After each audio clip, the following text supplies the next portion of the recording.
Hello and welcome to Tomorrow's Past, our exploration of media's past predictions of what the future may be. Last time we looked at Sun Ra's seminal, Space is the Place. This time we are paying visit to the futuristic world of illustrator Arthur Radebaugh, as seen through the syndicated comic strip Closer Than We Think. Now, because of the nature of this work, this video is going to be more or less a glorified slideshow or PowerPoint, but this is the future that many people dream of, or what most people picture when they think about retrofuturism. So a little bit of background on the artist. Radebaugh first ventured into the future with his commercial commissions for Motor magazine. Beginning in 1935, he produced illustrations that would be used as covers for their annual issues. Working for Motor, he was in very good company. I actually got lost looking at some of the covers produced over the years. This was prior to reliable photographic reproduction, and so companies relied on illustrators to promote their products. Some of their creative choices are fascinating. Some have little to do with automobiles, but manage to evoke quite a bit of Americana and mythology.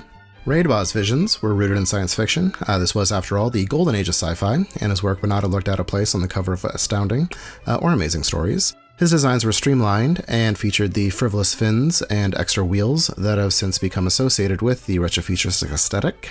These came out of actual developments of automotive technology. Cars were getting faster and more aerodynamic, and so these predictions are actually not so out there. His work in Motor magazine attracted more high-profile clients, including car manufacturer Chrysler. While he didn't go full future, he placed their 1939 Dodge luxury liner against a futuristic background in marketing material. Radebaugh continued to illustrate Motor magazine until 1957, and the following year, his syndicated comic strip Closer Than We Think debuted in newspapers. Its name alluded to the idea that the fantastic advancements imagined in the strip were just around the corner. Every Sunday, Radebaugh presented readers with possible futures in all aspects of living. Given his background, it's no surprise the strip is filled with automotive predictions. The designs for future cars are in line with what he was producing on Motor. They would run on atomic energy, or hover above the ground. Radebaugh envisioned a roadway system similar to Disney's Epcot prototype that would allow pedestrians and drivers to comfortably coexist. He also predicted driverless travel, service stations where drivers could quickly change the color of their car, and even a highway to Russia, which I must say is pretty optimistic given these were published at the height of Cold War tensions. Other means of transportation were accounted for as well. There would be self-regulating electric trains, airports would be underground, and a combination helicopter and bike would be used to deliver the news. The city of tomorrow would be known as Megalopolis. Everything is domed, houses are domed, sports stadiums are domed, buildings can be built and delivered via airdrop. There is even promise of a climate control system that can change the weather. In Radebaugh's future, children will be educated through an interactive television screen, which I guess has all become true. Kids can either learn in classroom or at home. Robots would be used to serve in both predictable and bizarre ways. They would act as butlers or work in warehouses, but also help us evacuate during a crisis. Speaking of crisis, not everything predicted was a positive or cheery experience. Disasters like forest fires would be dealt with by bombing them. Something called psychogas would be used as a weapon, and first responders would travel in massive mobile hospitals. Healthcare in the future is generally pretty out there. We have TV pills, cameras that you swallow, and the doctor can diagnose you from a monitor. There will also be bloodless surgery, which I guess in a way both of these things have actually come true. In terms of entertainment, there will be the electronic home library, which allows you to record and play back television broadcasts. Television, obviously still novel, and was imagined in many ways in a wristwatch and as something that occupied an entire wall of your house. From monkey colonies to moon mining, predictions were made on how humans would travel and inhabit space. My favorite, I must say, is the lunar mailbag, in which you can microwave an electronic Christmas card from Boston to Honolulu via the moon. Radebaugh's illustrations are accompanied by a write-up with input from some alleged expert in their field. The strip ran from 1958 to 1963, and as we've seen, it made plenty of predictions, but how has Closer Than We Think aged?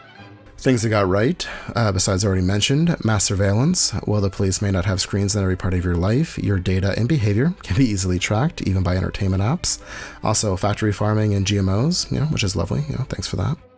Radebaugh also successfully predicted computer navigation and video calling. An extension of this would be the one-world job market, the idea that a candidate can interview from across the ocean and that people from multiple countries can apply for the same job. Things he got not so right, well, some of his ideas are extremely out there. His time machine camera, which would allow people, or police in his example, to view the past, is not aged well, though I guess it could be read as an early prediction of security cameras and videotape. His space predictions are predictably off as well, and most painful of all, housing. Though I'm sure domed houses may be able to protect us against infectious diseases, really, who can afford them? The life presented as casual in these strips are today reserved only for the wealthy elite. Jetpack mailman? Well, maybe for some, but the reality for many of us is far from what Closer Than We Think promised. No, I'm not going to lie. A lot of episodes are going to be ending on this note. It's easy to be pessimistic when you see the state of the world. It's fucking overwhelming. I say it all the time. This future sucks compared to what we could have gotten. It could always be worse. It probably will be very soon. But something I would like to incorporate into this series is drawing attention to ways that we can make this a better future. As Closer Than We Think showcases amazing and comfortable homes of the future, I think it's only fitting that we highlight homelessness. I have lived without a fixed address. I live in constant fear of housing instability. Homelessness can happen to anybody, and we are living in such an uncertain time where people are losing everything. I have encouraged to give to larger charities in the past, but in cases like this, I think it's best to act locally. We donated to the Toronto Encampment Support Network. This is a group that supports and advocates for those living in encampments around the city. It provides them with food, water, and other necessities. There might be something in your area. Also, food banks always need your support. Your donation goes a long way there. Again, major change may feel impossible, but smaller efforts have the ability to change someone's life, and that makes the world in this future a bit better. So if you can donate, it's addicting, and one of the few things that makes me feel anything resembling optimism these days. If you enjoyed this video, give us a thumbs up, share it, subscribe if you're new here, and above all else, be kind to each other. Thanks for watching. I'll see you in the future.